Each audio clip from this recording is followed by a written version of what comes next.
ఉన్న బంగారాన్ని విడిపించి ఆ రోజు ఆన్లైన్ రేటుకే మేము కొంటాం. Sharma gold company.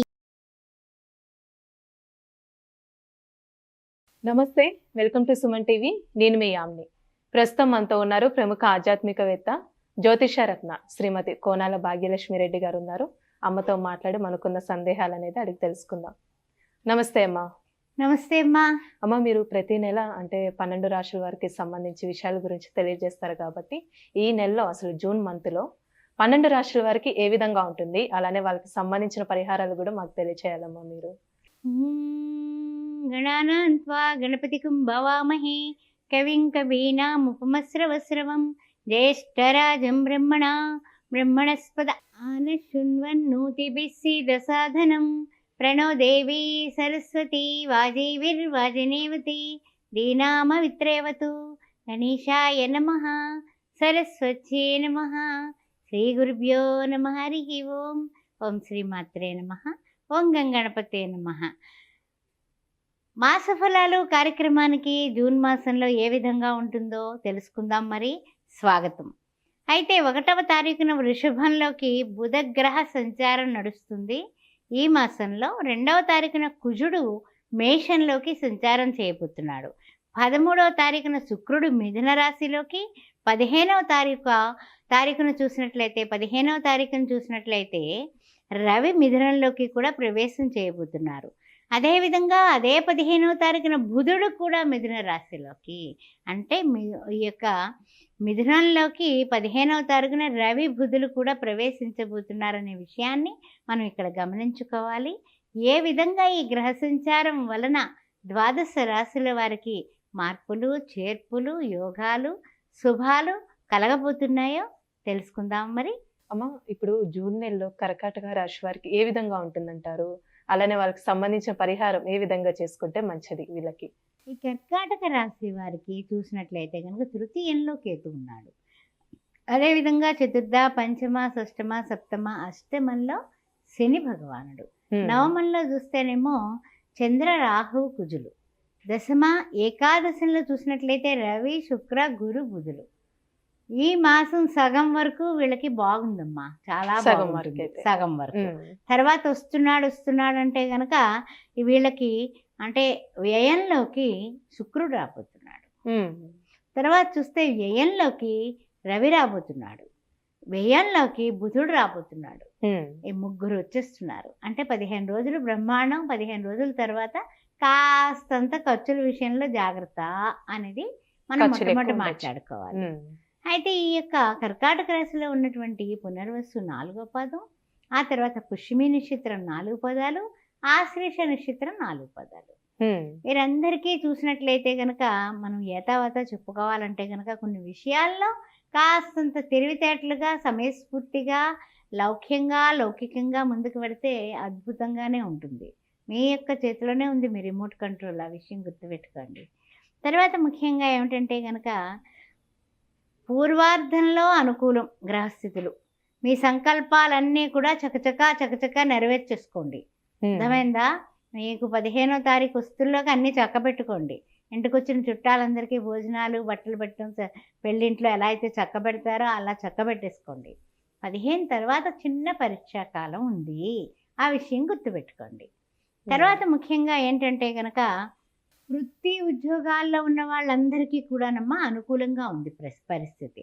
వృత్తుల్లో ఉన్న వాళ్ళు డాక్టర్లు కానీ, లాయర్లు కానీ ఎవరైనప్పటికీ కూడా అనుకూలంగానే ఉంది పరిస్థితి. అయితే ఏంటంటే కనుక గురు దృష్టి కూడా వీళ్ళకి ఉంది. అంటే 3వ దృష్టితో ఆయన చూస్తున్నాడు గురువుగారు. అందువల్ల రాశికి, కర్కాటక రాశి వారికి అదృష్టం ఏంటంటే గురు దృష్టి. దానివల్ల కూడా వీళ్ళు కొంతవరకు, చాలా వరకు పర్వాలేదు. అంటే గురు దృష్టి ఉండడం వలన ఏం జరుగుతుందంటే వీళ్ళకి ఉన్న స్థితి నుంచి ఉన్నత స్థితికి చేరడానికి వీళ్ళు చేసే ప్రయత్నాలు ఫలిస్తాయి. అందువల్ల ఉద్యోగస్తులకి, వృత్తిలో ఉన్న వాళ్ళకి, వ్యాపారస్తులకి కూడా ఆర్థికంగా బాగుంది. ఓకేనా? తర్వాత విషయానికి వచ్చినట్లయితే కనుక 14వ తారీఖున రవి గారు వస్తున్నారు కదా, వ్యయంలోకి వస్తున్నాడు ఆయన. అందువలన మా గ్రహ బలం తగ్గుతూ వస్తుంది. అంటే ఎప్పుడైతే ఆదిత్యుడు 12వ రాశిలోకి వచ్చాడో ఆరోగ్యం మీద చూపిస్తాడు. ఆరోగ్యం భాస్కరాది ఇచ్చేది అంటాం కదా, అందువల్ల ఆరోగ్య విషయం జాగ్రత్తగా ఉండండి. ప్రయాణాలు అవసరమైతే తప్ప చేయబాకండి. రిజర్వేషన్ లేని ప్రయాణాలు అసలొద్దు. అందువల్ల జాగ్రత్త. 15వ తారీఖు నుంచి కాస్త జాగ్రత్తగా ఉండేటటువంటి సమయం ఆసన్నమైంది అన్నది తెలుసుకోండి. అలానే వీళ్ళకి ఏమైనా కొంచెం ఆరోగ్య సమస్యలు ఉన్నాయంటారమ్మా? అనారోగ్య సమస్యలు కొంచెం ముందుకి వచ్చేలాగే ఉన్నాయి. అందుకని కాస్త సూర్య నమస్కారాలు చేసుకోవడం అనేది స్టార్ట్ కొంచెం చేసేసుకోండి. ఫస్ట్ నుంచే స్టార్ట్ చేసేసుకోండి. అప్పటికప్పుడు కన్నా ముందు జాగ్రత్త చర్య అంటాం కదా, అది చేసుకోండి. తర్వాత చూసినట్లయితే కనుక కొన్ని విషయాల్లో ఏంటంటే కనుక అవసరం అంటే ఏదైనా సరే అవసరమైతేనే కదా ప్రయత్నాలు చేస్తాము. అది అనుకూలమైతే కనుక పండగ చేసుకుంటాం. అననుకూలత అయినప్పుడు బాధపడిపోతాం. అందువల్ల చంద్రమా మనస్సో జాతః. ఈ కర్కాటక రాశి వారికి అష్టమ శని సంచారం వలన కొంచెం ఏదైనా ప్రయత్నాలు చిన్న అడ్డంకులు ఆటంకాలు వచ్చినప్పుడు విఫలమైపోయాయే అనేసి నిరాశపడిపోతూ ఉంటారు.